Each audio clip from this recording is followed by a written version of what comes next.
We have got a wonderful speaker lined up tonight. We are going to have a very interesting conversation, folks, about the white working class, the 2020 election. But within that, there are a great deal of other subjects to be explored. Without further ado, I'll go ahead and introduce our guest for the evening, Mr. Tim Carney. Timothy P. Carney. And Tim, you'll have to tell us what the P stands for if you don't mind. Tim Carney is a resident fellow at the American Enterprise Institute, where he works on economic competition, cronyism, civil society, localism, and religion in America. He is currently the commentary editor at the Washington Examiner. Carney is the author of several books, most recently Alienated America, Why Some Places Thrive While Others Collapse. Tim, welcome to our America's Public Forum. How you doing today, brother? Thank you for having me. Absolutely, man, absolutely. Well, yeah, sir, this conversation has been a little while coming, and I'm glad that we are here. And so there are a lot of things to be covered. I imagine we'll make our way over some pretty good terrain here. Naturally, we want to talk about the white working class. We want to talk about the issues facing the white working class and kind of the politics surrounding that demographic. Understand why it's significant. But I've got a little bit of a definitional question for you right off the bat, because your book, Alienated America, deals a fair amount with the sort of preconditions for health in a community and for individuals that sort of go beyond the obviously material, right? There's a phrase that political scientists and sociologists and other folks, economists use, coined by my friend Glenn Lowry, or at least he claims to have coined the phrase. One gets in trouble arguing with Glenn Lowry, so I'll take his word for it. A phrase called social capital. Before we get into the rest of it, could you explain to us, Tim, what is the term, the phrase social capital mean, and why is it significant? Sure. Thanks again for having me. The P stands for Patrick, Timothy Patrick Carney, very Italian name. And of course, I don't use social capital a ton, but I do find it a useful term. Obviously, it evokes something economic. It's like investment capital or that sort of thing. But way to think about it is, a lot of you, if any of you are married, you think of the term relationship capital. Sometimes as a husband, I think, you know what I would like? I would like to, get a new bookcase in this room.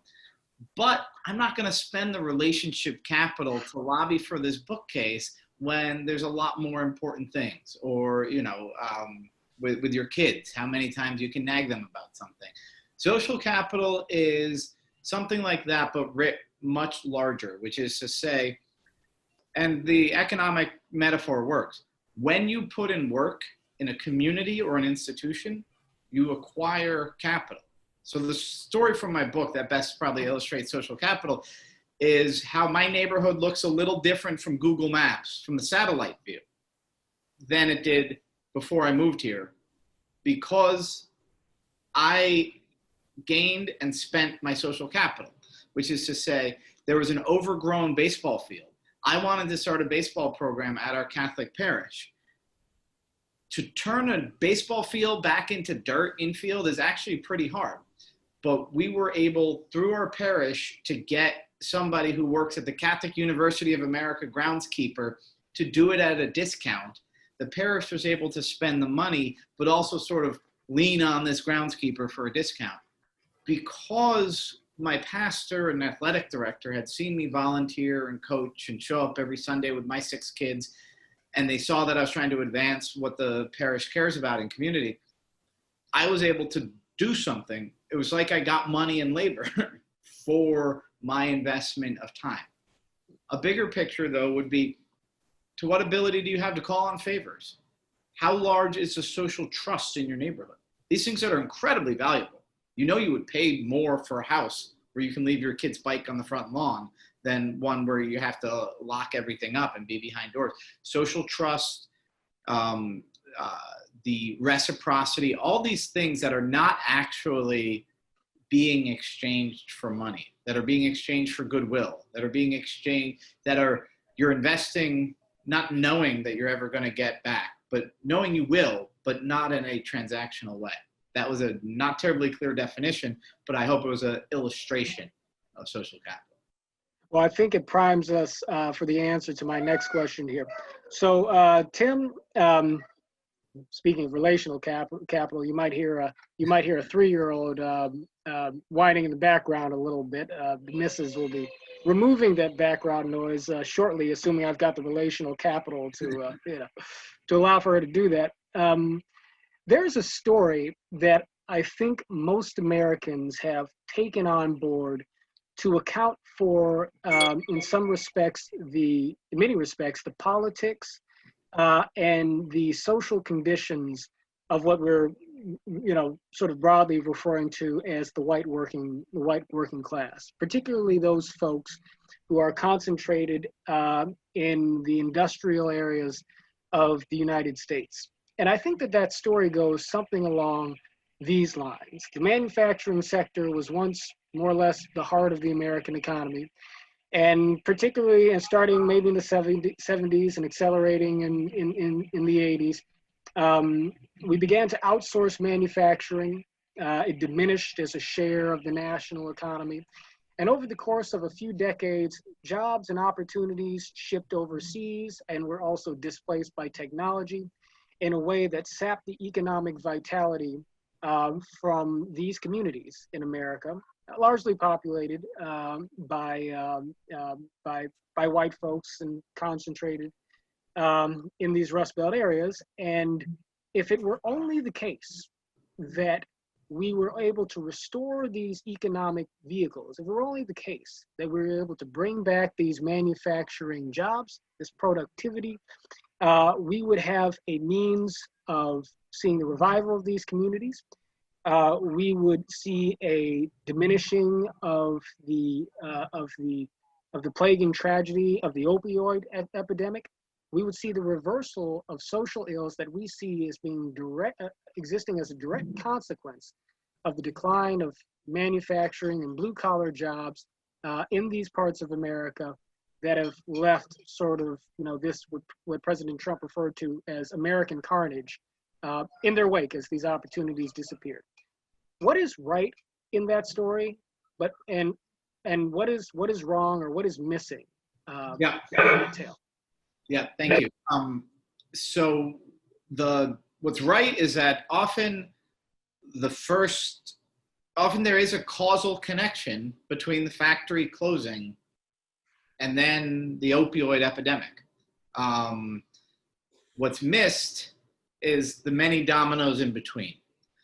So on the causal connection, there's research done by an economist recently, David Autor. I feature a lot of it in Alienated America. The website is chinashock.info. Maybe one of you guys can send that out to the chat. And it's economic stuff, and some of it's almost laughably dry, but the conclusion is not. It's that there actually is a correlation.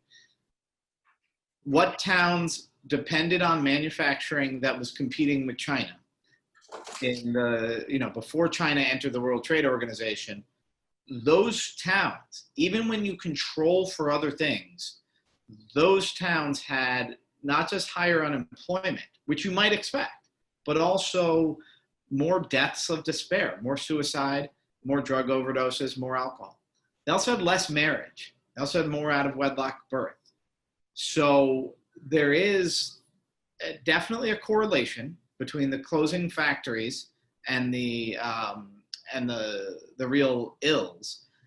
I think that there is a causal connection, but I think you're really telling a false story if you skip all the intermediate steps.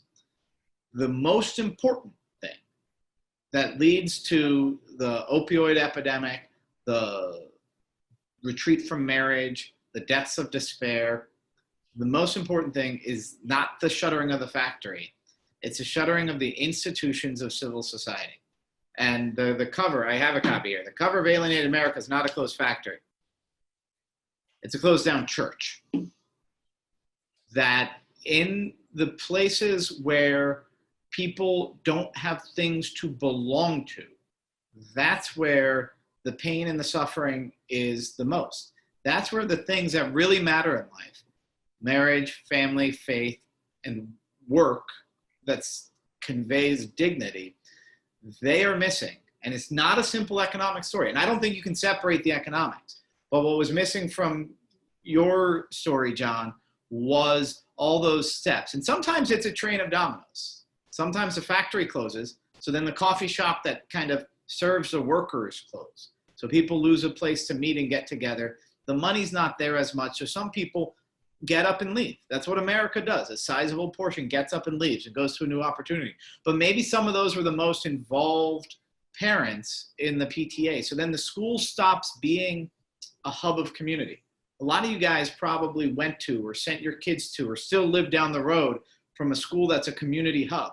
And a lot of you probably live near a school that just takes in people from some arbitrary drawn lines and just they get dropped off and picked up at the assigned times. And it's not actually, it's just an institution, a gray, dark building, not a civil society hub. So if that happens to your school and then the church closes down, then people don't know each other as well. Social trust disintegrates. People are less likely to get married. I could go on. I mean, that's what I was arguing in the book, is that that's the missing step.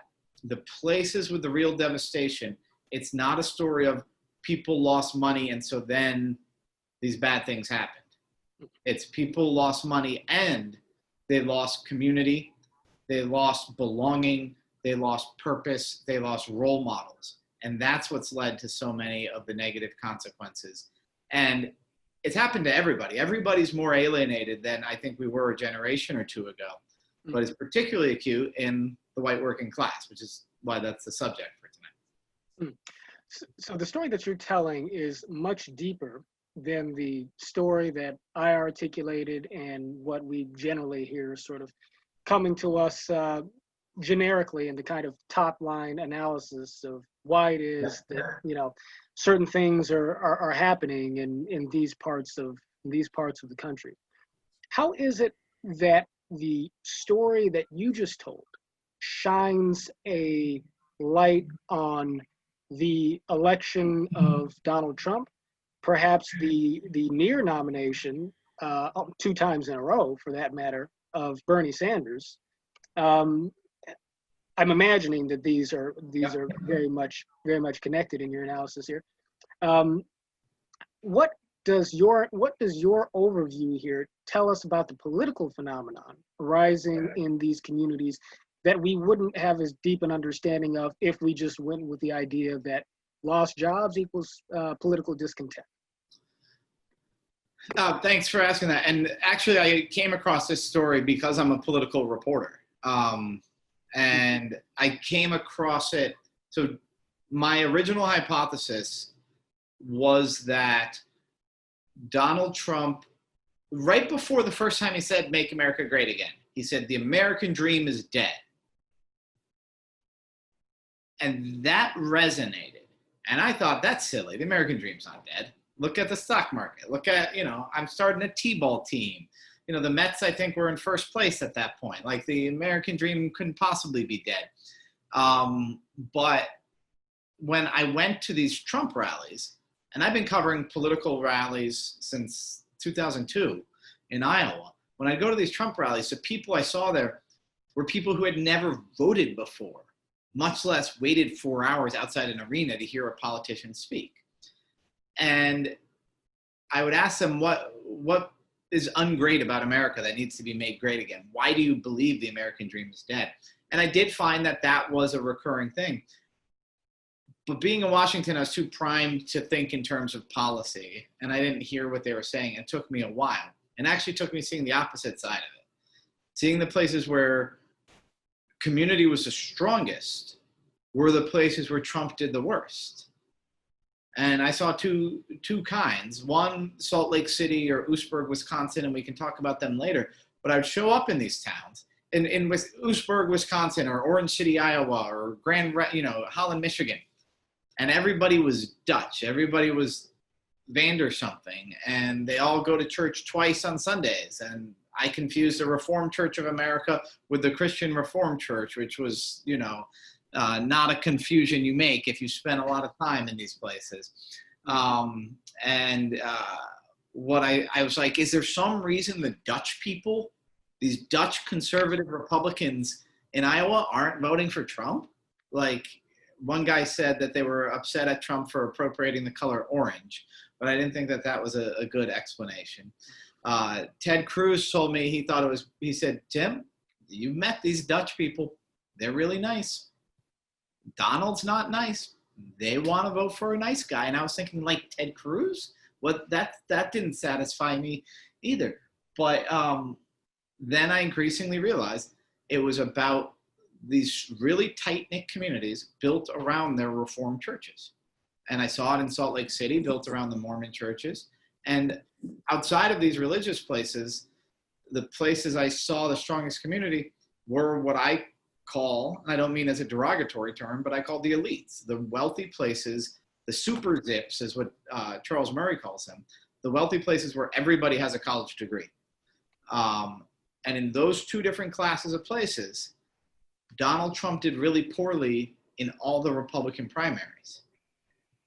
And so that was sort of the roadmap for me, because they seem like two different places, right? Like wealthy, liberal, Chevy Chase, Maryland, and then conservative, Christian, Oostburg, Wisconsin.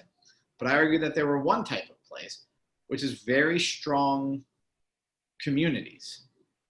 And then I looked, where did Trump do best in the Republican primaries?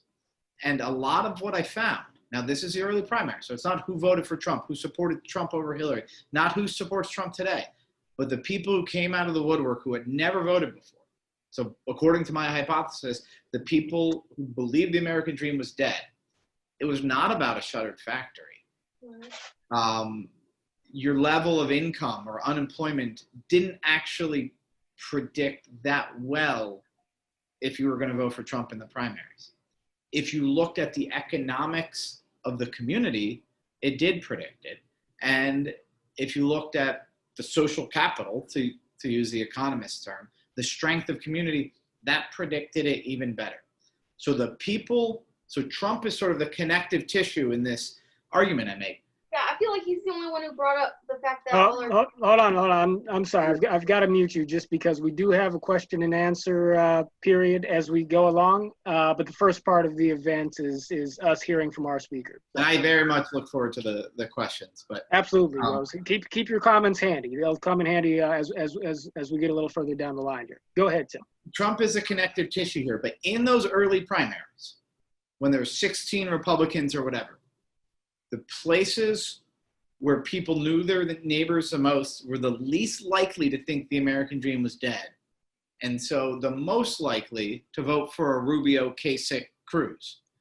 The people who didn't know their neighbors, where the churches were closed, were the most likely to think the American dream was dead, and therefore the most likely to vote Republican for the first time in their life and choose Trump in the primaries. Again, it all gets very complicated in the general election. It all gets very complicated in the general. But the political analysis I found was that Trump was propelled to the nomination by people who thought the American dream was dead.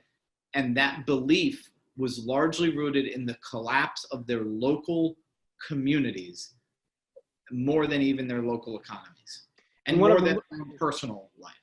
Right, and so one of the most salient parts of your argument here is that this factor holds true even with two very different groups within, in this case, the Republican electorate, right? Educated and wealthier folks on the one hand, who I'm guessing may likely to be a bit more secular, certainly in the country at large, but then folks who are much more religiously oriented on the other. So you wouldn't expect these two to travel together necessarily politically in all circumstances, but in this case, those folks who fall outside of those categories share the same the same discontent. So do you want to comment just a little bit more on how it is that proves your point? Well, so I mentioned Sioux County, Iowa, Orange City, Iowa. It's Orange City, named after Dutch people. It's got two different Reformed churches there. Colleges.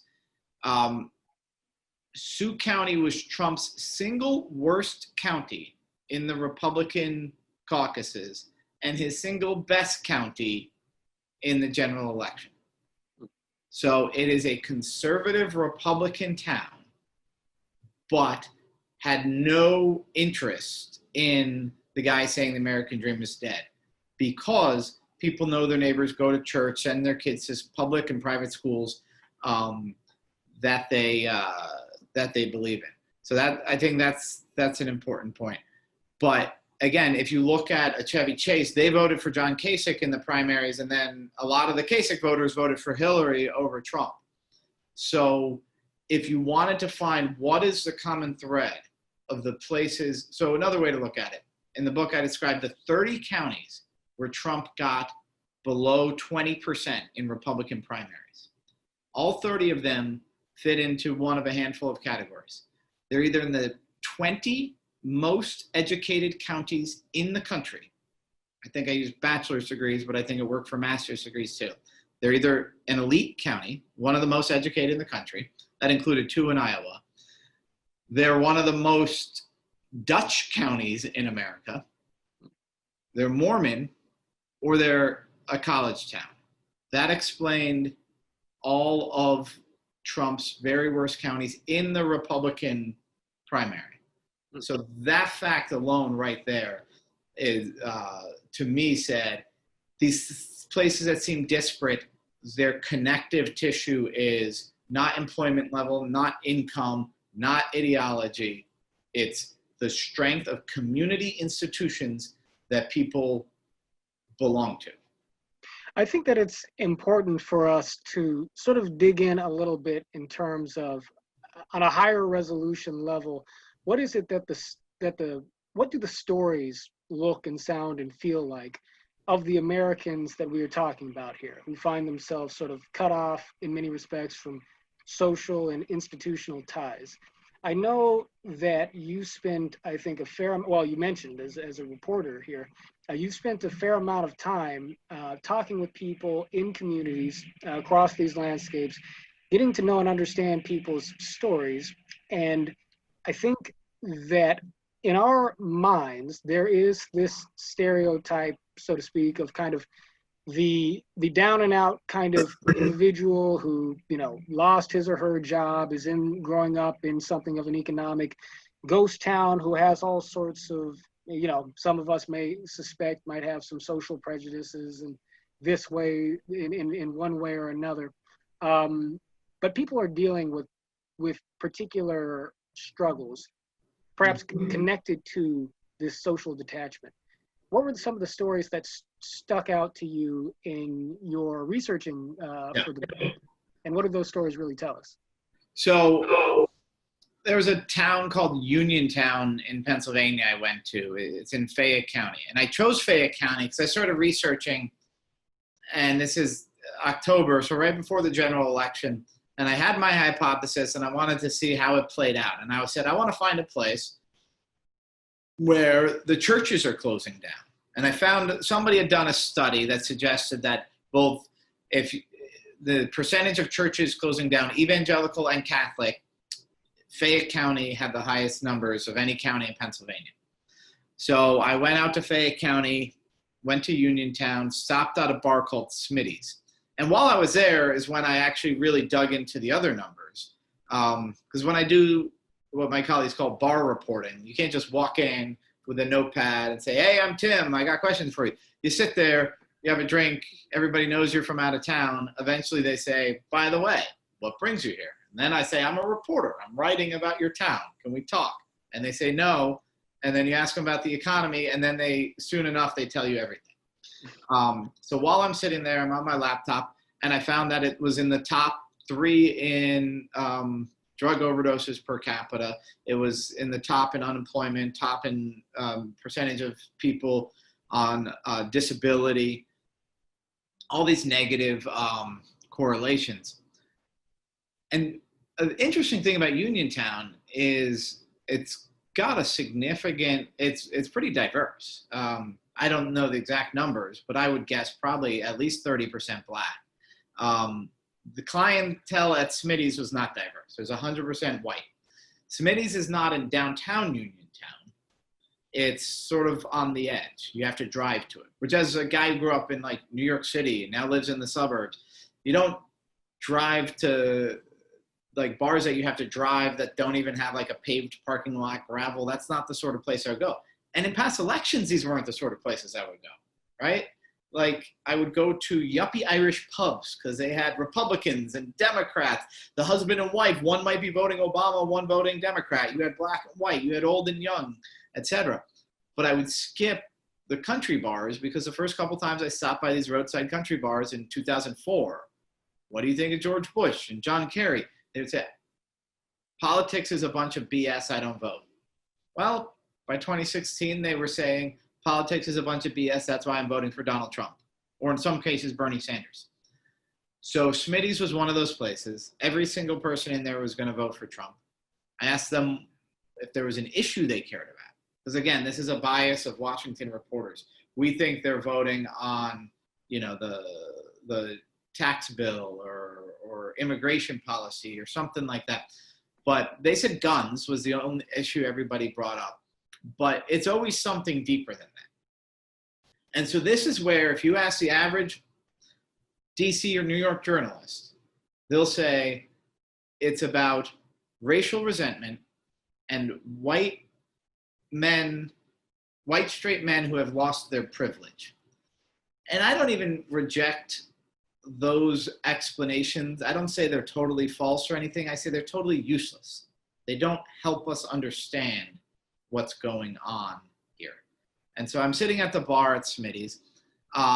And when he asked about the economy, interesting, they mentioned two almost conflicting stories. One guy said, well, there's no jobs. The other guy said, yeah, and there's no workers. I'm trying to hire people. I can't hire people.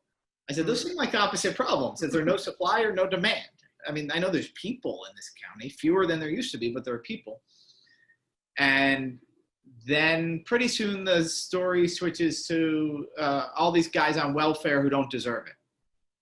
And here maybe I was wrong, but I sensed a racial undertone talking about the welfare queen who, you know, tried to buy dog food with her food stamps, couldn't, so bought a T-bone steak and said, Fido's going to eat well tonight.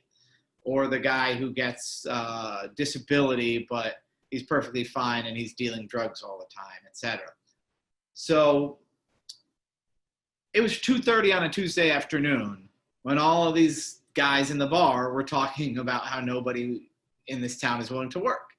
Now, I was in a bar at 2:30 on Tuesday afternoon, but it was literally my job to be there.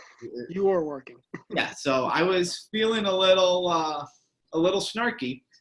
And I said to one guy, I said, Dave, you're what, 50? You're in a bar on a Tuesday afternoon at 2:30. And he said, well, I can't work because of my back. This arduous story of just painful back surgeries. And I said, that sounds awful. And so the jobs here are all manual labor. There's no desk jobs. He says, Tim, you don't understand. I can't sit at a desk for more than 30 minutes without being in excruciating pain. I said, Dave, you've been sitting at this bar stool for about 90 minutes. And that's when he looked at me and he said, I'm numb today because my son died this morning. So I knew the numbers and I still didn't quite believe the truth until I was looking him in the eyes and seeing this. It had been, in all likelihood, a drug overdose. His son had been an addict and got off of it. He had an okay connection with his son. The mother was nowhere around. Dave was living with his own mother. Dave's son had actually gotten a good job and gotten a promotion recently, but who knows what he had fallen into with his friends, many of whom were unemployed. And that was the story. So race, economics, prejudice, drugs, all of that stuff is tied up in it. And what I tried to do was make sure nobody thought it was a simple story. Right. Now, Tim, are these social problems, this issue with social capital, these other things, are these problems that can be remedied with public policy? If so, are there perhaps things that the Trump administration or Congress is done since you wrote the book to impact the material condition of these communities? Is there a way we can vote that fixes these problems? I don't think, and I never thought, that Donald Trump or Hillary Clinton or Joe Biden would or could patch up these problems. I think the federal government can make things worse. I think there are little things that can be done to make it better.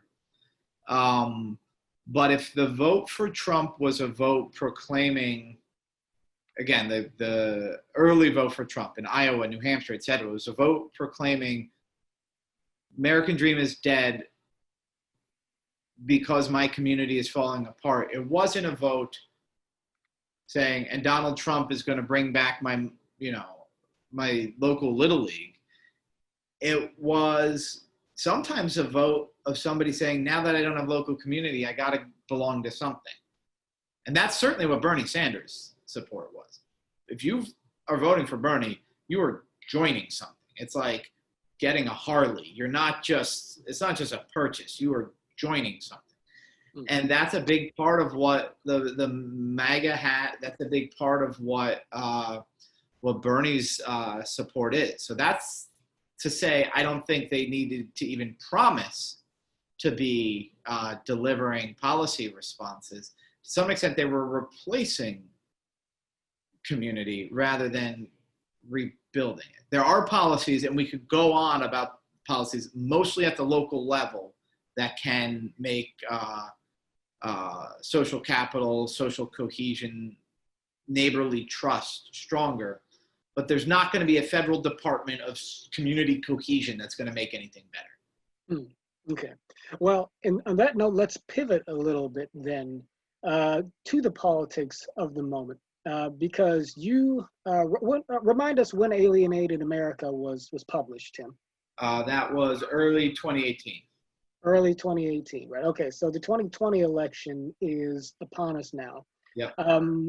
I'd be curious, of course, to know what kind of touch you're in with, with the communities that you wrote about in the book, that you've researched, and whether or not the political appeal, the appeal of President Trump's message is as strongly resonant now as it was then, and if so, is it for all of the same reasons? Of course, you look at polls. We have competitive races in a number of the traditional swing states, which fall within, I think, the geography that's most pertinent here. Although Joe Biden is himself a person whose political appeal is considered to be stronger than other Democrats amongst these very folks.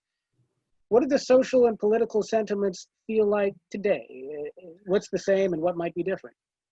I think that, if you look at the real moving parts in this election compared to 4 years ago, it's the Democratic voters who stayed home 4 years ago are how many of them are actually going to show up this time. In other words, people who just didn't like Hillary, thought Trump had no chance. A lot of them might be motivated by one thing or another, or less unmotivated than they were before. But that's mostly talking about sort of a liberal vote and a African-American vote.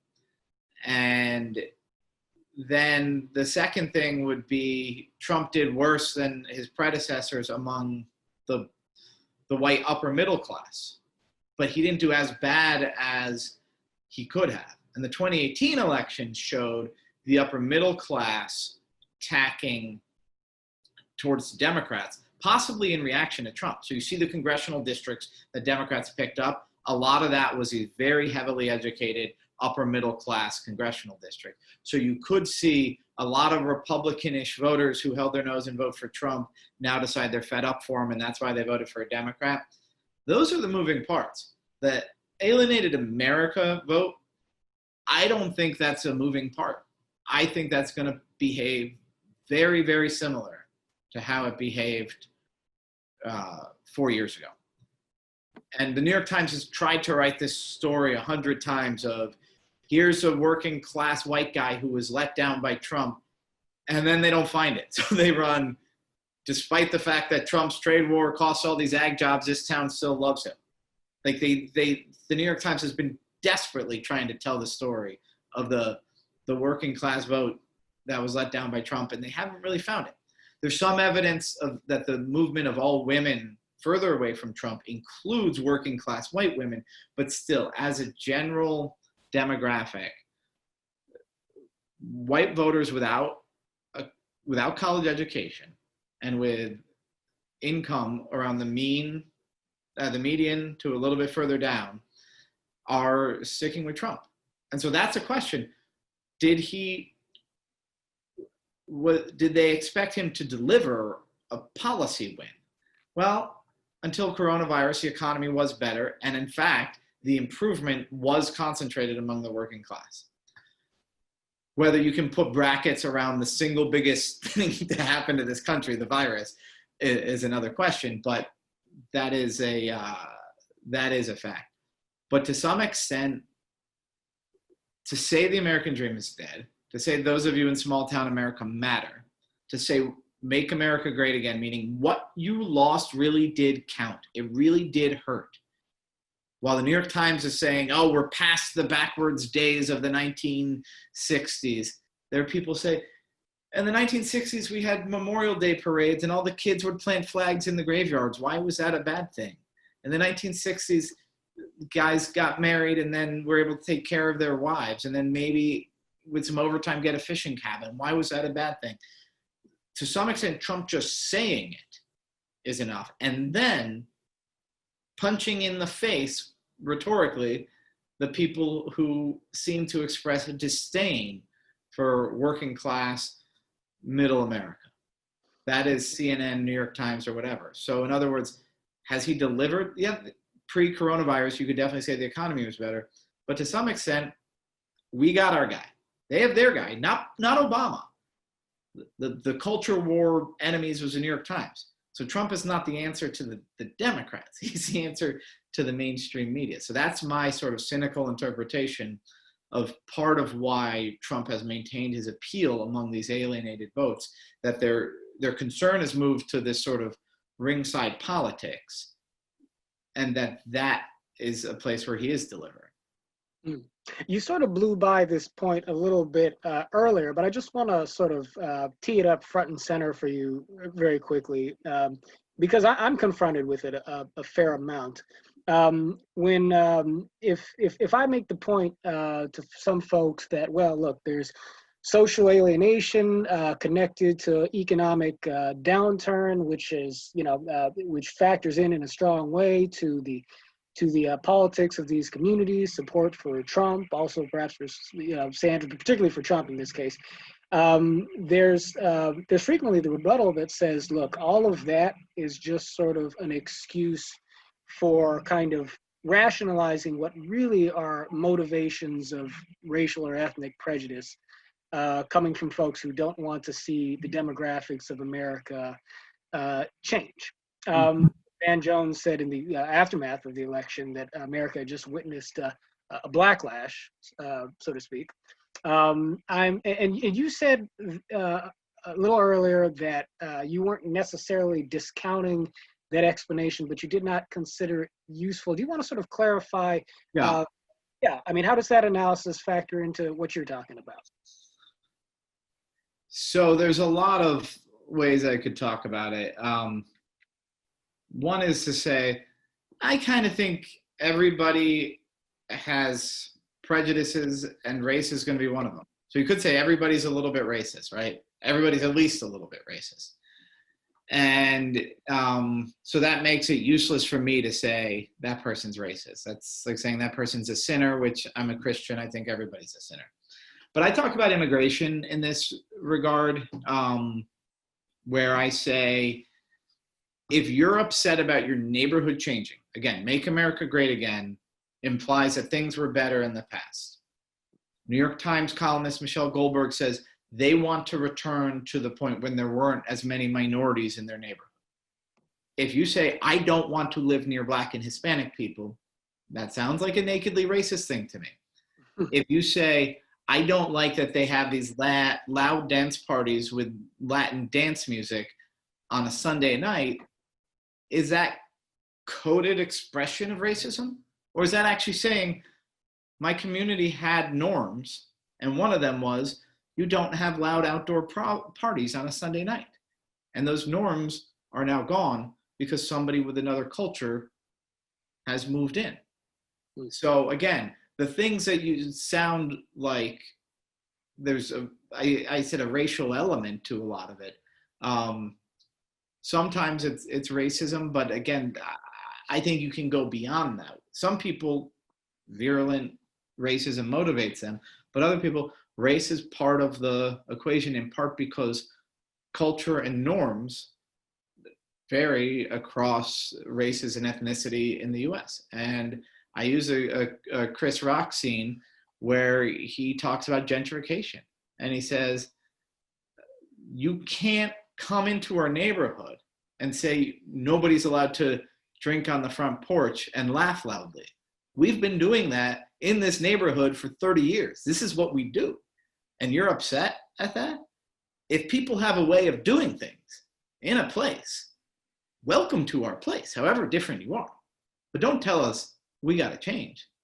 So that argument against white gentrification, or argument about the harms of some sorts of white gentrification, can also be an argument to say, if my town went from everybody speaks English to 1/3 of the people don't speak English, it's not illegitimate to say, I lament that change. It's harder for me to communicate with my neighbors. I'm upset about the fact that, the restaurant I liked has been replaced by a restaurant that sells food I don't like. Now, if you're a cosmopolitan elite, you're thrilled every time a new ethnicity moves into your neighborhood because you're getting the best Ethiopian, the best Salvadoran restaurant. But the being upset at change is often inextricable from racial and cultural differences. Calling it racist isn't necessarily false, because it depends on how you're understanding the word, but it is definitely not helpful. And so I'm not saying that people are right to say my neighborhood shouldn't have changed. I'm saying when people say my neighborhood changed and it got worse, that's something we ought to have sympathy for and think about, okay, let's work with this reaction rather than say, you're not allowed to say that.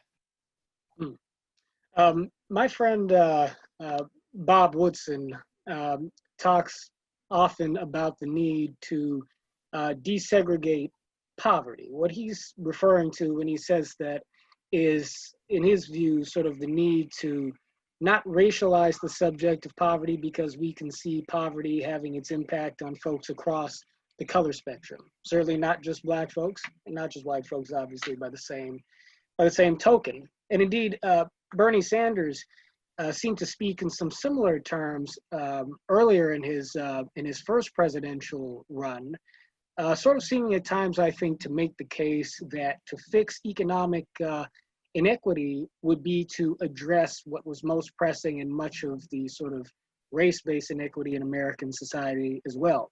But a lot of folks were not satisfied with Bernie for taking that approach, because many people feel that racially coded issues in society, even on the level of poverty, need to be looked at through a particular sort of lens. My question to you here is, are there things that, and I don't know how much time you spent studying sort of poverty in the sort of urban African American and Latino American context, but are there certain things in this, what I'm just going to call social capital sort of analysis that you're putting forward that hold constant across conditions of poverty in America, across these color lines, across the regional lines and so forth? Is there a way in which what you're saying about the working class can inform our broader understanding of poverty in America, or should we really sort of relegate that analysis strictly to, Fayetteville and the communities that you're talking about in alienated America? No, I mean, if you talk to somebody I talked to this woman from Charlotte, and she lived in 100% black neighborhood that was largely poor. And when she got to college to talk about her neighborhood, and the sort of one of the interesting stereotypes she encountered was people assuming, oh, well, you were all just hanging in together through this really bad situation of poverty and abusive police and all this stuff. And she said, you know what? I don't think we were hanging in it together. That your immediate next door neighbors and your extended family in the neighborhood, immensely high trust that needed to be there. But if you saw somebody who you knew lived 2 blocks away, there was often a distrust because you knew there were drug dealers and thieves in the neighborhood. This is the same exact story I found in Uniontown and in West Virginia. That to some extent, like, yeah, they could talk about immigrants taking their jobs, but it was a guy who was just as white and just as tatted up around the corner who they really distrusted on a day-to-day basis. That social trust as the erosion, because there aren't as many institutions in so many of these places, that the poverty doesn't always lead to the community decay. Over time, it eventually always does, but in a short period of time, the churches and these other institutions can bring people together. So I do think the alienation story explains a lot of, we talk about the breakdown of the white family happening in the last 20 years, which is just a delayed version of what Daniel Patrick Moynihan spoke about in the inner city years ago. I think the root cause of that is the collapse of community institutions, and we could get into the causes of that. That's really complicated. But I do think that the story is the same. There are important differences, though. So again, I think church is the most important institution for the middle class and the working class across all races in the United States. A very interesting thing about the causality going both ways on a lot of this. If you lose your job, you are likely to stop going to church if you are a white guy. If a black man loses his job, he actually becomes more likely to go to church. So what does this tell you? I'm a Christian, and I think, church is a field hospital. It's for people who are struggling. Jesus came for the lost sheep, for the suffering, the poor, etc. But in a lot of the white church in America, you're supposed to have your act together before you walk through that door, which is really unfortunate in my mind. While some parts where the black church is strong in America, it's the opposite. It's very clear. You're showing up here and bringing your struggles and your suffering and your pain. And another thing versus the difference between the white and Hispanic churches in America is that there's actually the opposite correlation of what you would think as far as income versus attendance. Attendance, not religiosity, not prayer, not devoutness. I have no insight into devoutness or measures of prayer. How often do you go to church? As you go up by income quintiles, you become more likely to go to church. Wealthier people in America are more likely to go to church.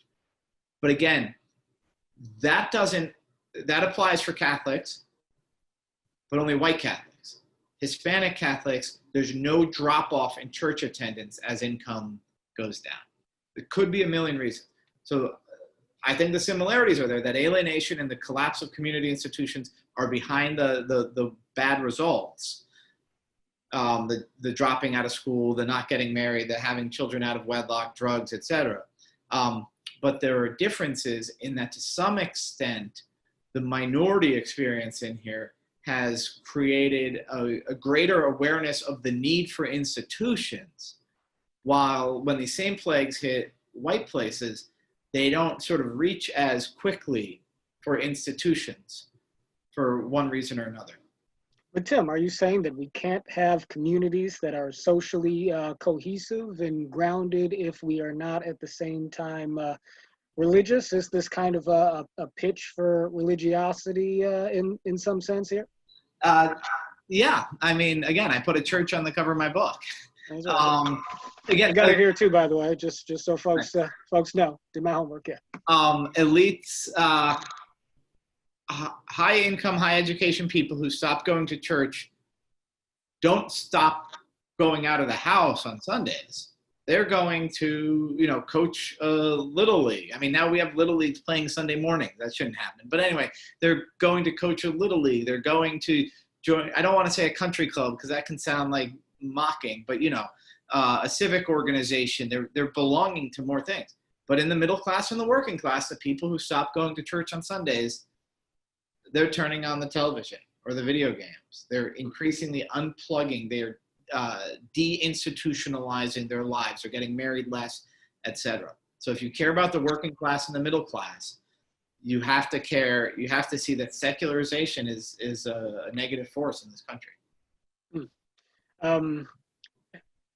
Okay, well, there's more that I could ask you, but we want to get our guests and members questions in. Let me go ahead and end my portion here with this question, Tim. I think we've learned a lot from you tonight in terms of the deeper undercurrents of poverty in working class white America and beyond, its relationship to some of the politics, perhaps populist politics that we have observed, and you've told us some stories about real human beings. Have you observed, another thing that you did was you sort of cast a little bit of a sour note on the idea that there's anything particularly obvious we can do with the lever of public policy to be able to engage these issues. But have you observed any sort of meaningful revivals in any of these communities, any coming back from these social brinks that show us things that are working? Are there things that we can do, or at least folks in these hard-hit communities? Are there clear pathways by which communities can come back from this kind of dissolution, or is that still sort of a question mark for us here? What I'll say is that the book tour has brought me to a lot of places where I found people whose full-time job was to solve these problems. I sort of admit in the last chapter of the book that pointing out problems is my strong point and solving them is not. But I found people who are starting up, and you and I have been at the same events and met these people who are saying, I have just I started in my own living room, inviting in every teenager who didn't have any other place to go. Right. And one social worker said, I realized no program ever helped the person. Relationships did. So my job as a social worker is to help all these people be connected to other people, not to me, but to other people. And that everybody who's then connected, even if they're not connected to somebody in power, just being connected to one another creates its own power. So running across a bunch of these nonprofits that are doing this sort of thing has really been cheering and eye-opening. And in some of them, one called Communio, which is trying to restore marriage through sort of church-based immersion in community, says that their numbers suggest that they're having a lot of success. The other thing that I've come across, the more I thought about it after writing the book, was on the community level, how important the built environment is. Walkability is something that I used to sort of wonder why all these hippy-dippy liberals were talking about, I live in a walkable town. I want to live in is it that you hate cars? You hate the internal combustion engine? You're anti-gasoline? Why are you always talking about walkability? And then I think about it and just raising kids. My wife and we have 6 kids, actually. I can't believe I made it an hour before mentioning that. We have 6 kids. That they're able to walk to a creek and try to catch snakes and that sort of thing. The more kids can do stuff without their parents needing to shovel them around or worry that they're going to get run over by a car, the easier life is for a parent. The more you walk down a main street, the more likely you are to bump into and make new friends, and community bonds are strengthened. And so that's definitely a question of public policy, is whether we're building places for cars or for people. Interesting. And 6 kids, Tim, it sounds like you've got a fair amount of social capital in your living room there. So Very good. Yes. All right, folks. Folks, I forgot to mention this up top, but for anybody who is not aware, we have a little bit of a tradition here at Braver Angels. I imagine other folks do the same thing in this era of Zoom as well. It's hard to give folks an appropriate round of applause in the digital format, so we employ the sign language equivalent of that, which also just happens to be the same thing as jazz hands. And so if I can ask you folks a round of applause or jazz hands for our speaker, Mr. Timothy Patrick Carney. All right, outstanding. And now we will go to you all with your questions. Just a couple little things before we do. First of all, I noticed that my private chat box was fielding quite a few question suggestions while I was speaking to Tim. That's not how we ask our questions. You can't smuggle them in through me. I can't read the chat box while listening to Tim at the same time. But now is the time to ask your questions. Go ahead and raise your digital hand. I will call on you. Make sure that your question is indeed a question and not a speech disguised as a question. Feel free to give a little bit of preamble or context if you like, but we are not looking for monologues. Try to keep it within about 30 seconds or so. I will have to cut folks off if we go too far past that point, reason being, because I want to get as many of your voices in as possible. Okay, excellent. All righty, so let's go ahead and see whose hands are raised. I'm going to start with Sharon Dowd. Sharon, go ahead, unmute yourself if you are muted. Thanks. And ask your question to Tim. Yeah, Tim, thank you very much. And I really totally agree with your emphasis on church as a binding institution. But you used institution in the plural a lot, and I didn't hear about, well, I guess you meant the institution of marriage. But anyway, did you hear anything about, for example, the loss of unions as a community agent, the loss of any type of clubs? I know the civic organizations are mostly old people, so that might not, be relevant, or the loss of, and then you were in a pub. Did anybody in that pub or any pub talk about how important it was to go to the pub and see everybody every day? No, thank you.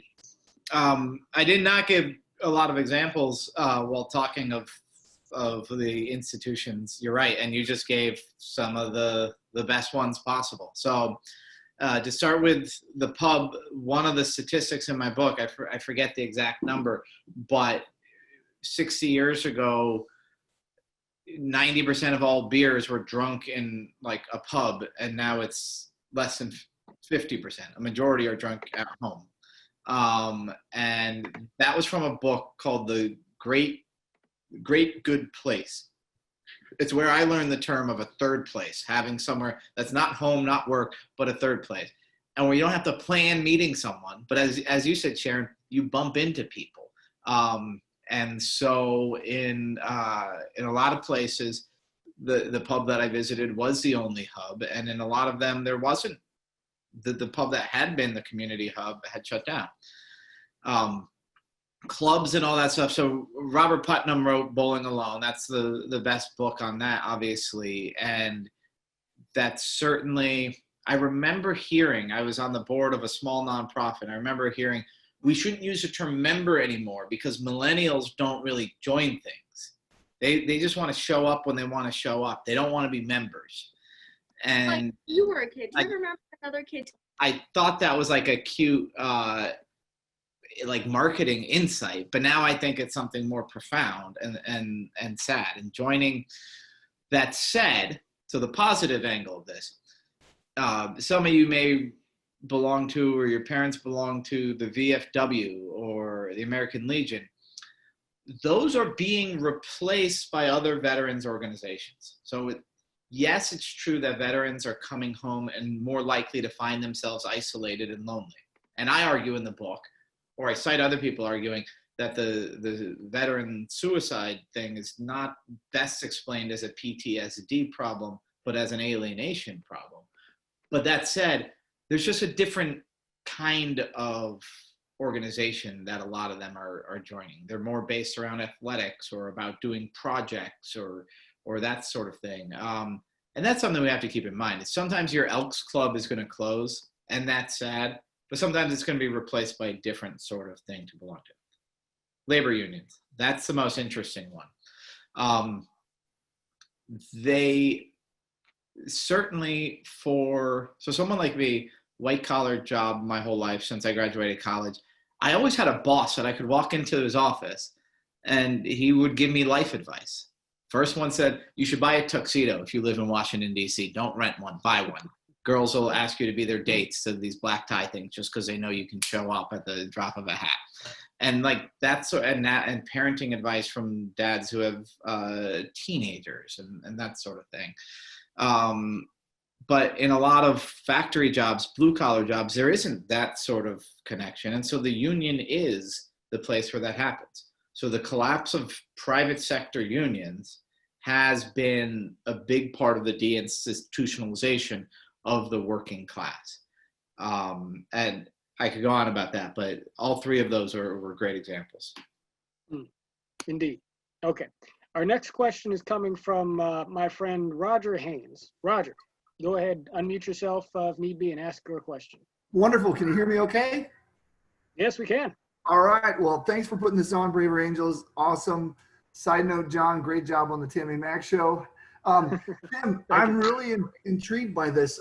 When you guys were first talking, with the examples you brought up, does this relate to people not gathering like in community, whether it's church or factory? Has that changed us so we don't necessarily engage with others, not like us, and sort of we close our minds, we basically shut other cultures out or other people's beliefs out because we don't have that community anymore, and we kind of forgot what the American dream was? Does that question make sense? It kind of came to me like, sounds like maybe that's 2020 fast forward. I don't know. I'd love to know your thoughts. I think you put it well, Roger. Thank you. The knowing you don't teach your children how to interact socially by giving them a lecture and say, this is when you do this is when you do that. You put them in social situations and they learn. Mm-hmm. And one of the descriptions I use is I say a lot of sort of alienated America is people who imagine a baseball team that didn't have practice, or a baseball player who didn't have someone to pitch to them, or a wrestler who didn't have someone to wrestle against. You lose the practice and the muscle memory. I use the idea of why one reason in the working class that so many fewer men are getting married and so many more men are getting divorced is that, well, I talked to this guy who worked at a factory and he said, I was shocked that they asked me if I had experience. I said, why do I need experience? This is totally unskilled. And the guy said, are you experienced showing up on time, working till the whistle, telling us a day ahead of time when you're going to take a vacation, and dedicating yourself for decades to this one company? And then it was years later that I realized those sort of unskilled skills are the skills of being a husband and a dad, that I don't actually need to know how to do anything. I just need to be reliable, right? And so the things that give you reliability is belonging to things. The things that give you empathy, as you're saying, for other people is being a member of something, working alongside, and then learning, wait, this person's really different and they see it different.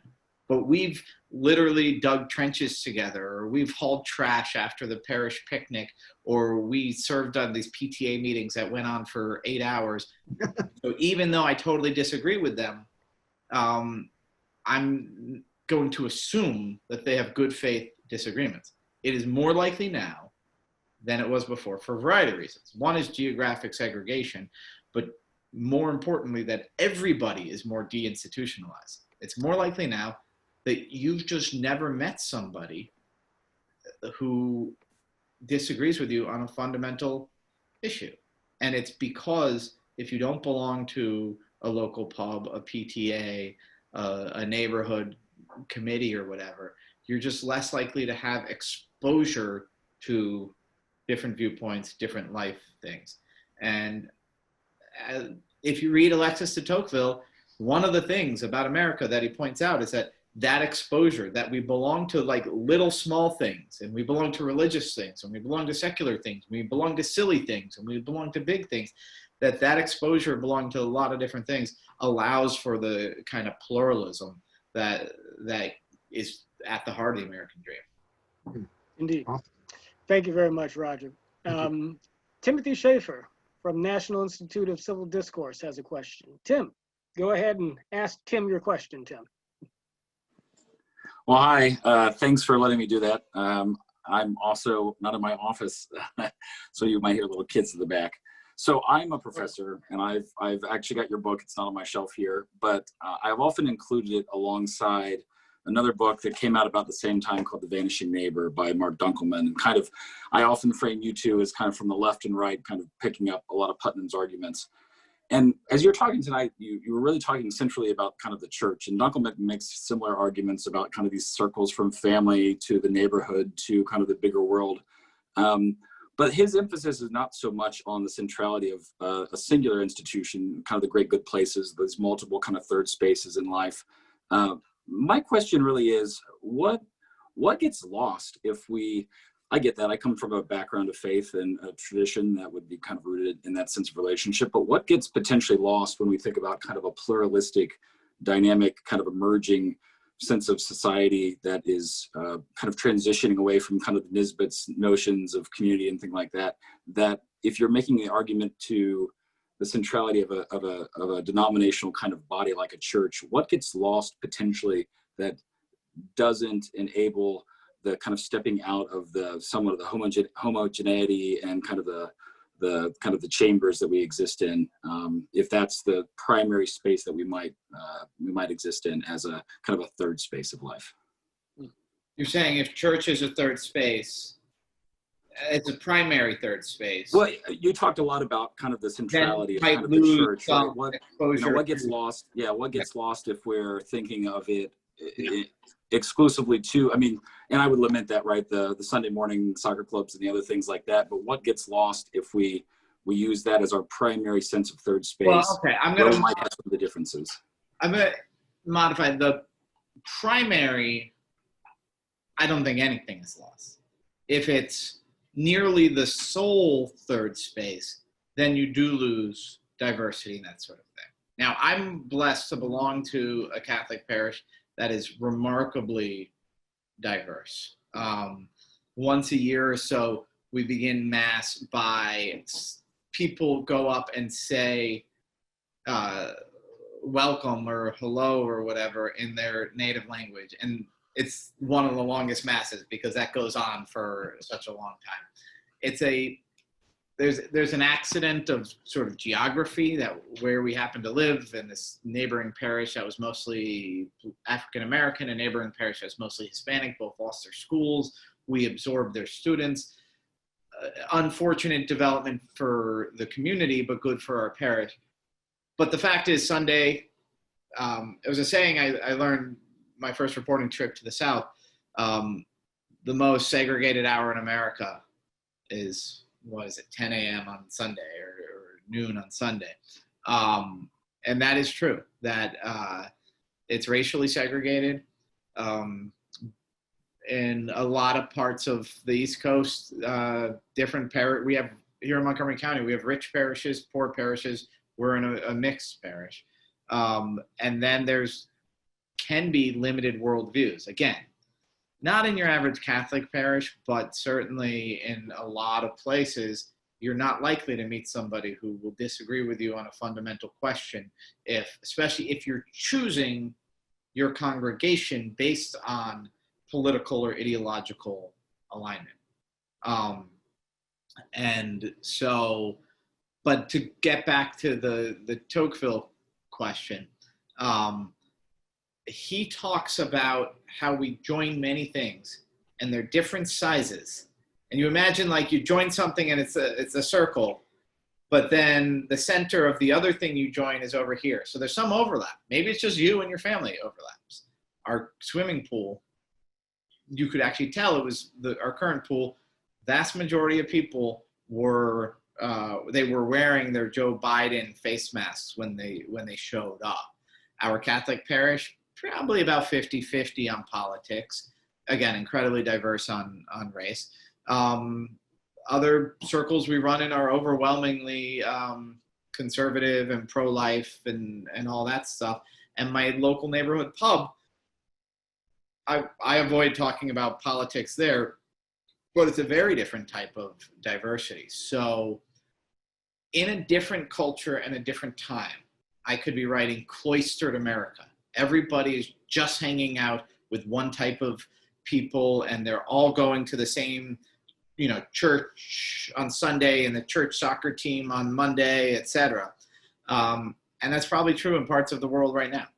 It is not true in America. It's not true certainly of 90% of Christian or Jewish or Muslim America, that people are too tightly tied in these, community bundles and not getting out of them enough. It's more that we're too isolated and atomized in these homes. So your primary circle being a church, I don't think that's a problem at all. It theoretically is a problem if that church is chosen for sort of ideological or cultural similarity to yourself, and you're not also getting outside it. But most of us are getting multiple different circles. And that really is sort of my argument of what the American dream is, that I use the example of Oostburg, Wisconsin, Dutch Reform. They tried to keep out a Muslim, the Islamic Center, because they thought it was going to be a terrorist training ground. Guess what? The church didn't have the power to keep it out, and the Islamic Center moved in. Because you have this separation of powers. And then the guy at the Islamic Center goes to the same, goes to the same diner, etc. So it's not the overwhelming danger in America today that we're going to have, Puritans and pilgrims keeping out people who don't believe the same thing. It happens in pockets, but it's not the biggest problem. Indeed. Tim Schaefer, that was a Democracy in America that you referenced. De Tocqueville, did I catch Yeah, that? yeah. So I was mentioning de Tocqueville. The other one that I was mentioning, and it might have gotten lost there, was I always, for the last few years since your books came out, Mark Dunkelman's The Vanishing Neighbor, and then yours, Alienated America, kind of looking at Putnam's articulation of kind of the social capital from both more left and more right kind of perspectives. And so, yeah, so thanks. I think the whole argument of the associational life really makes a lot of sense. And so, yeah, so thanks for going on as you did. And I would agree. I would share those sentiments too. That's my experience of kind of dynamic, actually Catholic world as well, of kind of the vibrancy. But if you, as you were, and John, if you allow me just to say this, I think one of the interesting things, your comment about the option of kind of choosing life, of the freedom, this kind of, we're similar probably in age of kind of this millennial experience of like the transition of ease of coming in and out of dynamics, radically challenges this sense of stability in relationships with people in that kind of associational life. And so I appreciate you going on about that. Okay. Thank you, Tim Schaefer. And thank you once again to NICD. Yes, tremendous partnership here. Donna E., go ahead and unmute and ask your question. Okay, having trouble unmuting. There I am. Thank you for the presentation and the book. Yeah, I'm going to ask the obvious question with the introduction of COVID, which at first, well, as months go by, seems by its nature alienating and enhancing all the things you talked about, coffee shops closing. I know here they've opened and had to close again because employees have it, churches on Zoom, facilitating presentation, but not interaction very well. The interaction has been rocky. Jobs lost, small businesses closed, and some of those things not coming back. So just the effect of COVID, which by its nature has the alienation, and also on the election, not the issue that's emphasized of a certain mismanagement of COVID, but this alienation and the relationship to the election. Yeah, thank you for asking that. And It really has been. Trump actually said at one point early on, he said, we just have to stay separate. And I was thinking, he's right, but I just wrote this whole book about how we're too separate. And, church on YouTube has all sorts of shortcomings. And even now, we have, it's like 30% are allowed in, and we have to wear masks. And so I tried to introduce myself to my pastor, and he didn't recognize me, even though we sit in the front row because our kids behave better sitting in the front row. And he's like, oh, do you come on Sunday? Because he had never seen me without a mask on.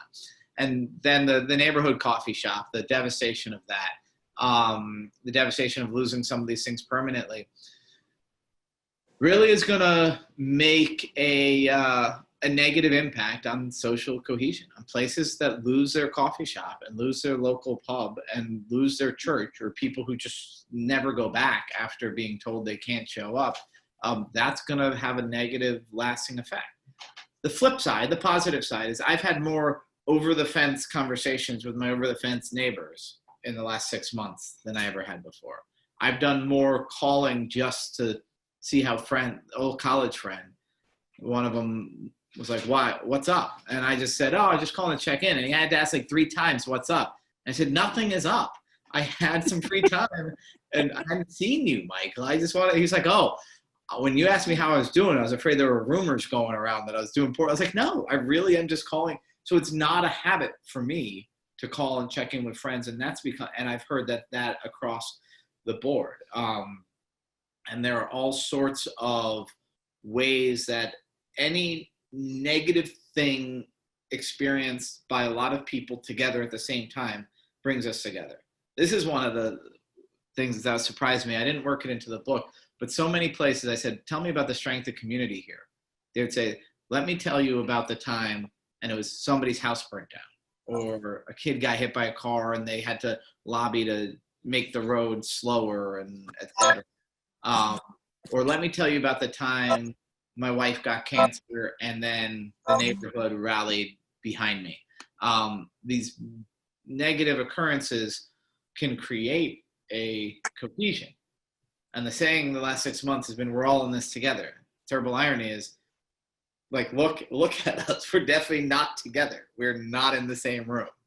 John and I have been in the same room many times, and now for this thing together, we're not yet. And so I do think there will be significant negative long-term, at least medium-term consequences, especially if these third places close down. You asked about politics. I think it's a great opportunity for just the empathy.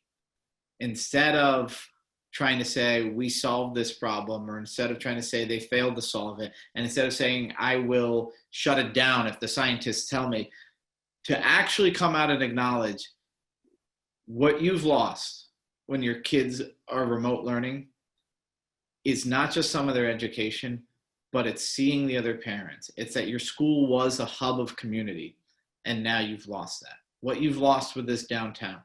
You don't even have to say it's overboard. You don't even have to say it's unnecessary. You don't even have to say open it all up, but just to acknowledge that the shutdowns have costs in the loss of community is not something I've heard any of these, even, when Bernie was still in the race, I didn't hear any of these guys talk about it. It's one of the core central facts of all of our lives, that we've lost the things that we love to go to and see other people. And it's almost totally ignored by the politicians. Thank you for that question, Donna. You're right. It is an obvious question, and we didn't really cover it in the main part of the conversation. So thank you very much for asking that of Tim. Okay. Up next, Heather Blakesley from the Root Quarterly in Philadelphia. So nice to see your face. Go ahead and ask a question. Thank you, John. Thank you, John, and thank you, Tim. This has been really, really lovely. And the first thing I would like to say is I feel like I'm not smart enough to ask this question. So I want to try to get my head around this a little bit, because I grew up in central Pennsylvania. You've been talking about Pennsylvania, but I also grew up in a family that was not religious at all. Like, I thought Jesus was from Pennsylvania because that's where Bethlehem and Nazareth were. That's how much training I had in all of this. So I hope you find that all amusing.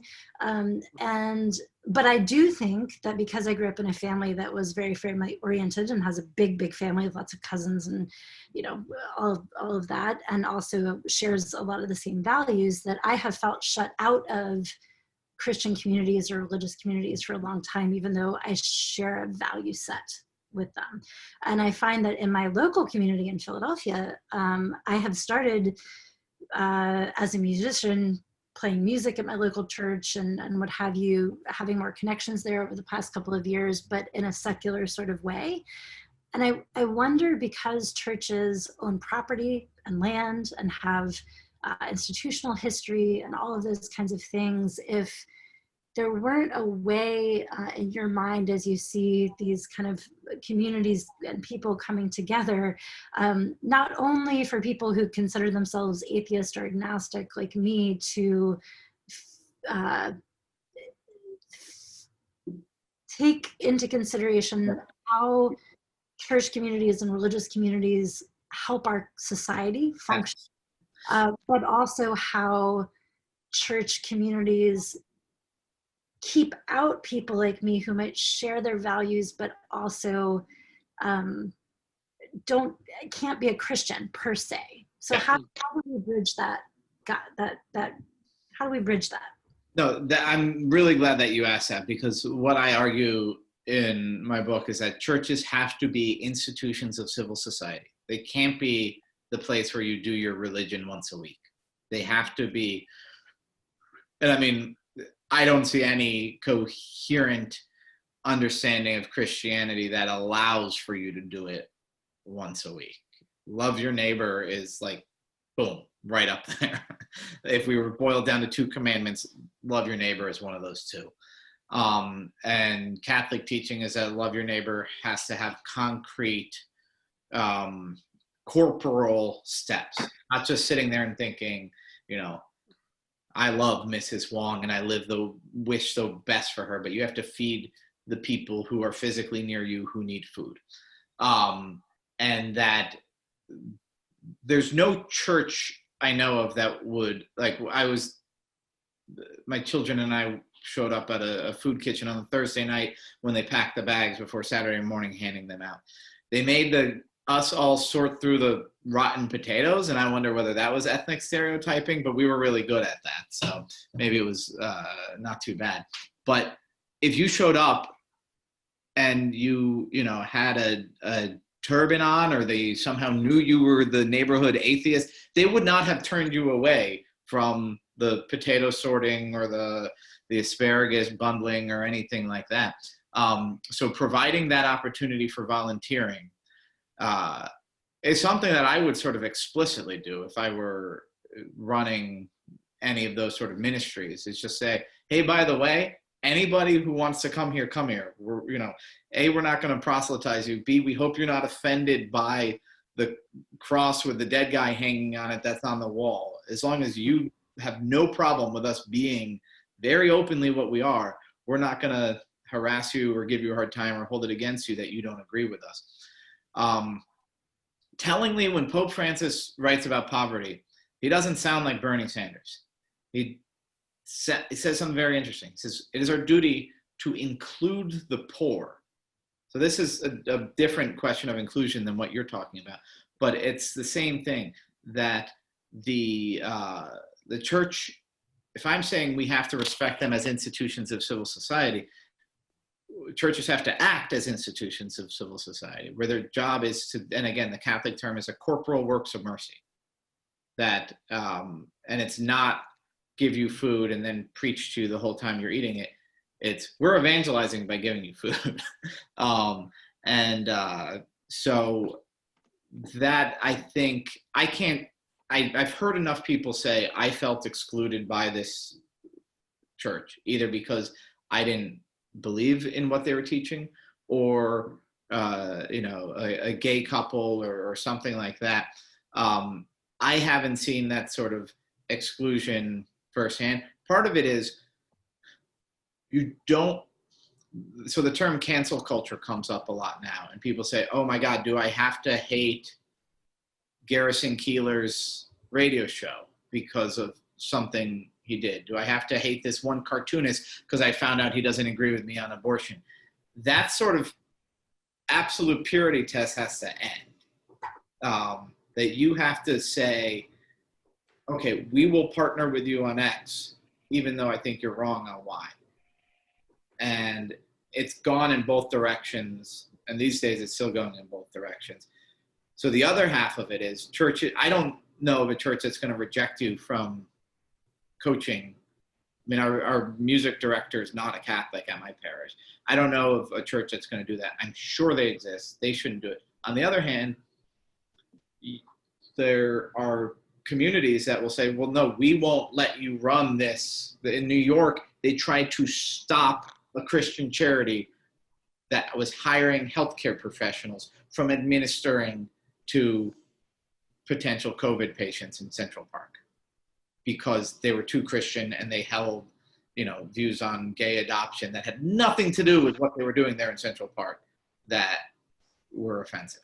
So we have to bracket where we disagree, which is not a popular thing to say today.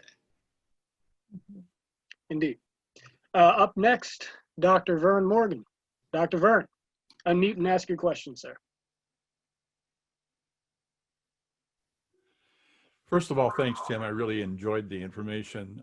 This is one of my first times to Braver Angels, and I'm sure glad I came tonight because we are, I want to set it up this way. Okay, I've been a member of Unity. It's a Unity church for almost 35 years. And we sort of pride ourselves as being very diverse, open to everybody, very receiving, involved with everything all over the place. But our church is falling apart right now. And I don't think we're the only church that's falling apart. And we're being driven apart by this diversity at a point where it's no longer healthy. In other words, now we've got sides that are forming. And we've never had this before. I've never seen it before. And we got parts of the group that are saying we're being forced to, white privilege and all kinds of stuff. And then the other side's over here. So we're seeing this community, which was so important, where we came together, not just on Sundays, but throughout the week. And we were involved with all kinds of really good, powerful things. It's falling apart right now. And I don't think we're the only one. I think that what's happening all over the country, because I've talked to a number of people in different states that are part of Unity, and they're telling me the same thing. So I'm concerned right now. The one place I thought I could go to be the feel I belonged and feel safe, okay, now has become hostile. And I've never seen anything like this before. And so I came to Braver Angels because I heard that this was a place that the Reds and the Blues would talk to each other, listen to each other, learn from each other, and hopefully walk away with some insights and understandings that would allow us to go out and, live at a higher level. So I guess where I'm at, Tim, is that are you seeing, because when you said you went to these churches when you were out doing these things, it seems to me that, and then you've also said that sometimes people go to churches that they're aligned, politically aligned and stuff like that. I can understand that, but it seems to me that the more diverse the churches are, the more chance there is right now of total disharmony. What do you have to say about this? I appreciate insight because I have a big meeting, Zoom meeting coming up on Sunday where I'm going to have to address some of these issues. Indeed. Thank you, Dr. Vern. Enjoyed that and appreciate you being here. Yeah, thank you. That's a really tough question. It's not a phenomenon I have studied, but the relevant thing that I learned was that what makes powerful institutions of community is engaging in an important undertaking together and agreeing what that undertaking is. And a lot of times like in the elite communities, a lot of times it's just raising our kids. We're going to raise our kids well. That's why we're going to start our own little league and, you know, build a nice park in Park Slope and that sort of thing. The Catholic Church, you know, has survived many, many schisms, and maybe we're just hardened to the point where everybody schismed who was going to schism, but we still have our own fights. But we have a hierarchy that settles some of them for us. So this is one reason I'm not very, I myself actually am not a convert. I came into the church as an adult, which makes it easier for me to say that I signed up for all of this and I knew what the teaching was, and it hasn't actually changed. But that's what I would ask is sort of, what is our main purpose here? And are we trying to tack on things that are ancillary to it? And I don't want to say irrelevant, because I mean, if it's your religion and your faith, it's got to inform all the most important things. So we can't say what's going on with Black Lives Matter is totally separate from church. No, if this has to do with your view of the eternal and humanity, then it's gonna overlap with it. So I don't want to say leave out difficult questions. I was saying earlier, when you get together for certain tasks, bracket what's not relevant. I have trouble saying that about a church, though, because this is something that's supposed to be a lot bigger. But if I was this group in crisis, I would try to start by saying, centrally, what are we trying to do? And do we agree on that? And if we agree on that, can that carry enough weight that we're allowed to disagree around the periphery? Again, don't take my advice as some expert on this. It's not something I've dealt with, but my view is always what makes these groups strong is people together engaging in a common work aimed at something higher. Indeed. And if I can just take a little point of executive of privilege here, Dr. Verne, I certainly would like to think that in anybody's faith body, that the idea of loving your neighbor as you love yourself would be the context within which all disagreements are engaged. Certainly at Braver Angels, we start with this idea that goodwill is the lubricant of making progress towards the collective sort of pursuit of truth, right? We all want the best for one another. And so I hope that your church lands on that, regardless of where the conversation may go. Okay, Mr. Luke Phillips. Folks, we don't pay Luke to help us manage these meetings, but he is being compensated tonight in Carney questions. So go ahead and throw one out for Tim. Thanks, John. So I'm actually asking this question on behalf of my good friend, Mike Perzicki, who is having some audio problems at the moment. So this is not my question, this is Mike's question. But I do want to say that as a devout Catholic, I find this question very interesting and troubling, and I'm interested in the thoughts on it as well. So the question is, Tim, to what degree do you think the Catholic Church's past sex abuse scandals and its own mishandling of its response to those in decades past, to what degree has that situation affected and degraded and perhaps poisoned its own ability and American organized religion's ability in general as well to do exactly the work that you're talking about here in building social capital in white working class communities and in other communities in America, and just in terms of the context of people's decline in their institutional trust in faith communities like this? It's been absolutely devastating. Trust is at the heart of all these strong communities, right? I just made sort of the passing reference to you leave your bikes out front, you leave your door unlocked, that's sort of the physical neighborhood, but otherwise you're putting in work sort of with the trust that people are going to do with it what they want. There's nothing I can think of. Sorry, I'm going to get emotional. There's nothing I can think of that's a greater betrayal of trust than what happened in these churches, in these communities. And the secondary victims are the people who stop showing up, and the people who belong to the churches, the parishes that had to get shut down. There's actually a study I cite in the book of when Catholic schools shut down, sometimes because of a problem like this, that the whole community suffered.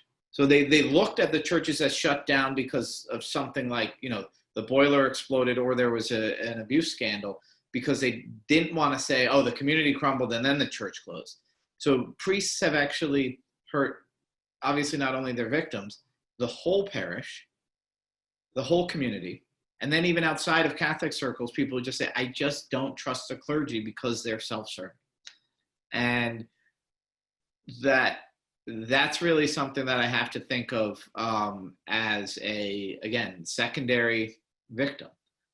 I would still say the people who are still going to church are better off than the people who left. But the people who left, I've lost an ability to proselytize at all. You tell me you left because the priest you trusted forever did this, I've got arguments I can make logically, but I don't have the heart for it. And that really is, so I wish I had focused more on it in my book. I think I was disturbed enough by it that I kind of tried to bracket the question, but I really do think that and it's not so down to broaden it. I talked about that. I'm not in any way trying to diminish the crimes of my own church. It's not just the Catholic Church. It's every institution of power. The military, these youth sports, scouts, public schools kind of skate on this, but eroding trust is destroying the power of your institution to bring about positive change. So everybody here who has a position of power, in all ways, just try not to betray the trust. Don't cover up wrongdoing by other people. And that was always part of the mistake. I talk about the importance of institutions. One of the dangers of institutions is that they become, self-preservation becomes the most important thing. That's the story in all of these. This is what the bishops did. We don't want the bad press. Let's preserve ourselves. And so the institutions have to remember that they're serving a purpose, and that they themselves are not the goods in themselves. But every institution in our culture has betrayed the trust, even in this one specific way. So it's devastating. I mean, if you wanted to write a book about abuse scandals and just focus on how those institutions then in turn lost the ability to have moral authority, I mean, that would be a compelling story. Thanks, Tim. I appreciate that answer. It's really interesting and compelling. Indeed. Thank you, Tim. I have been joined by a surprise guest host here, handsome young Jeremiah. And that's okay. I can't hear you. We would like to, he's got fans. Let's try and get a couple more in if we can. Marley, you're on your iPad, I think. Marley, go ahead, and if you could ask your question concisely, hopefully we can get someone in after you. Marley, go ahead and ask your question.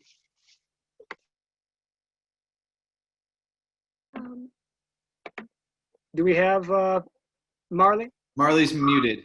She's trying to unmute. There we go. Hi. There she is. Okay. There Hi, we go. Tim. Hi. I really enjoy your presentation and your explanation of how you did your research. I think creating community, it is such an important task, I think, for all of us, especially during these difficult times. I sort of like, I'm from the Jewish faith, so, but yet whatever you told me resonated, whatever Dr. Verne also said about the disunity in communities also. We have had a really strong goal to maintain the goals and the inspiration, to keep going within a community of faith in order to do the things that we're supposed to do as human beings. But I do want to say one thing though, and I don't know, I think it was a lady asked you the very first question, but I couldn't quite understand. I think I missed out. what other types of community places besides churches? I mean, wouldn't it a public school, for example, with after school programs be also a community gathering, a community emphasizing and strength and support? Yeah, I think a public school is a great example, but again, I don't think every public school plays this role, which is to say, some public schools are places where you drop off your kids and then you pick them up. And that's not what they look like. Go to, Brookline, Massachusetts, or go to, Langley High School, or go to the public schools in Oostburg, Wisconsin. These places I talk about with strong communities. Parents just are constantly showing up and, I'm doing lunch hour, I'm volunteering here, I'm coaching this sport. That public schools with community involvement and community buy-in are much more likely to be that sort of institution. Where I come from in New York, I grew up in New York City till I was 10. And so in Greenwich Village. And again, the parents were always sort of wandering the halls. I wouldn't even know why. It's like, Mom, why are you here? Oh, they need somebody to put up all the paintings or whatever. And then we moved to a town of 12,000 that was built around sort of a high school. And the town had control over the high school. Now, again, in America's history, there's a lot of trouble with the past of some of that. Local control can mean exclusion, can mean bigotry. But also local control meant we were all invested in the school. And so I think public schools where the people actually have power over it. Where I live now, that's not the case, because my county has 1 million people in it, Montgomery County, Maryland. And everything is centralized. There's one county board of ed that makes all the decisions. So we have no control over our local high school. The county board of ed does. And so it doesn't become the sort of hub of community that brings people together. And sometimes as things get overly professionalized, this happens. Oh, they don't want as many volunteers. They want to bring in professional staff. That has lots of upside. There's a big downside when you're not turning to your people and saying, hey, we need your help. So I think that this is definitely a public policy area. State government should see how they can empower not just parents, but neighbors to be involved in the school and convert it from a building where kids get lessons to a core institution of civil society. I agree. Indeed. Thank you very much, Marley. Okay, we're going to go now to Rich Frank. Rich, you may be the last questioner here tonight, but if you could ask your question concisely, we might try and squeeze in another. So go ahead. Yes, could you hear me? Yes, sir. Okay, I am from the white working class. I believe the topic of this is Trump and the white working class, because I can't find that title here, but my family, I lived in 4 of these neighborhoods in inner city Philadelphia. What might have been considered even a lower income section. I think your insights are brilliant, and it's really given me a lot to think about. I think the focus on the church is a new phenomenon, and I just took the time to write down all the different institutions or centers of activity that I belonged to as a child, and then also that I belonged to at work. And it was, choir, that was church, but was playground, sports, scouts, local schools, the police athletic league, and the Boys and Girls Club, at which I went to summer camp. As an adult, my parents belonged to Masons, swimming pool, pool halls, bowling alleys, golf clubs, of course, the factories, a shopping district, bars and hangouts, and a movie theater. And I'm sure if you went through that list, you could see where they're gone. The shopping centers gone, the swimming pools are closed, the playgrounds are, really run down, the factories are gone. What really that I have left after I've crossed out everything are bars, and that's about it. So in the 80s, what happened in these neighborhoods? Rich, I hate to abbreviate you, my friend, but we're just running short on time. So if we can draw to this point. Yes, sir. Was the community centers or the community organizations, and now politics.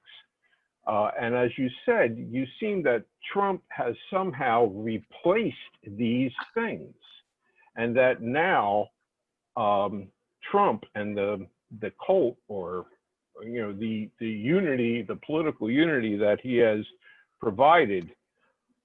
My question is, what happens when that's gone? Because based on what I'm hearing in the news, this is going to be an epic crash and burn. And I'm concerned the kind of impact that's going to have on the white working class. Well, I don't know what's going to happen in the election. Everybody who asks me my predictions, I tell them, go back, read the article I wrote in 2016, headlined, "No, Donald Trump Can't Win." And then they won't ask me my predictions anymore.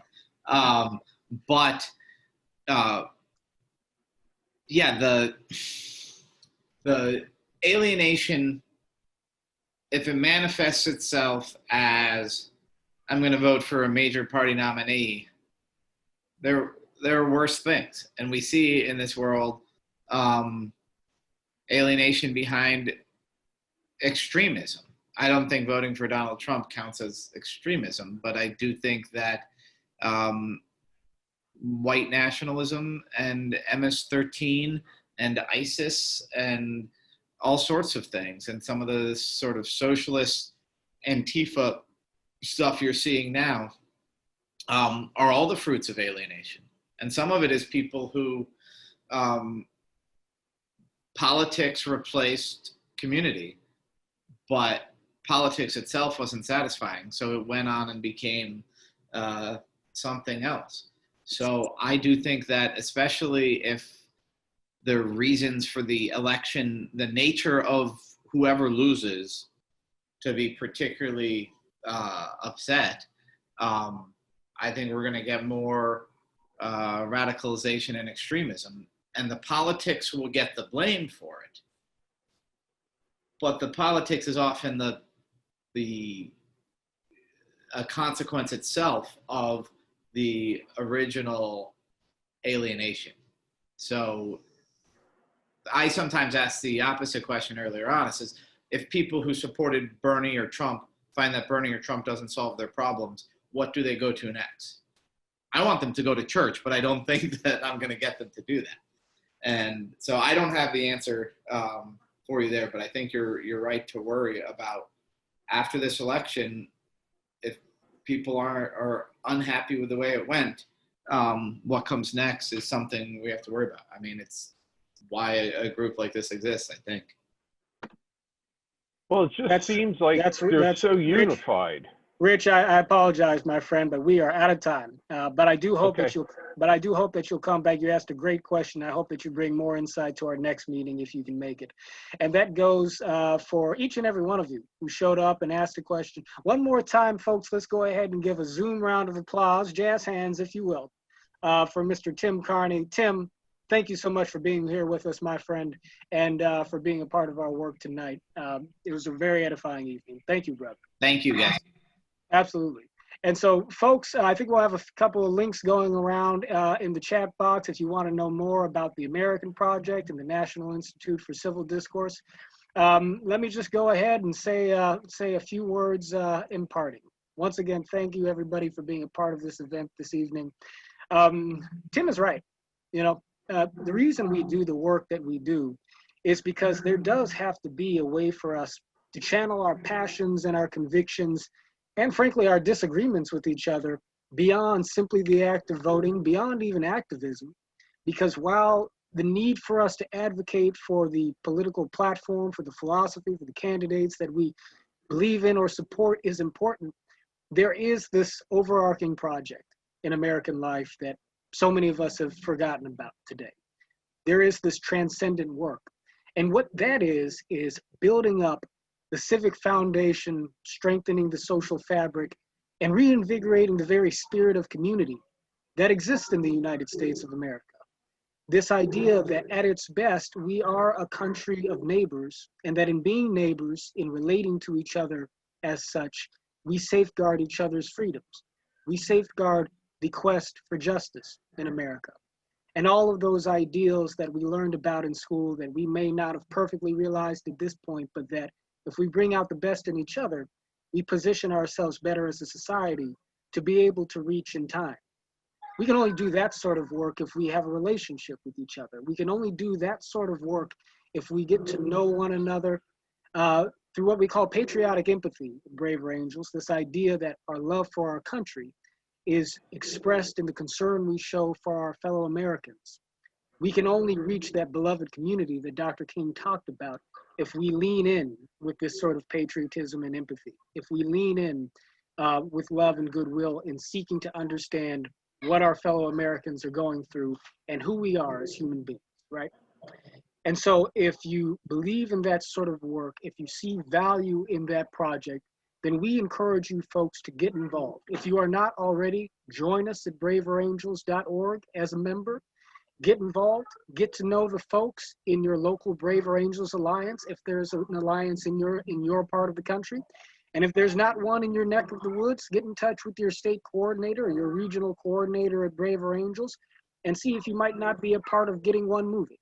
Because what we are seeking to do is to build up a community of communities across this country that crosses the color line, that crosses the party line, and that puts us in a position to build a more perfect union on the strength of our respect and our commitment to one another. And so tonight is a small step in that direction. You'll hear my own social capital is starting to speak up in the living room here, so we know we're just about at the end of our time. But each and every one of you has been a part of taking a step in that direction here tonight. And so thank you, folks. Thank you all so much. Thank you for being a part of this movement towards a more perfect union. Once again, we will see you next week. We appreciate you. We are building a house united. All right, folks, until next time. Talk to you all soon. Thank you, everyone.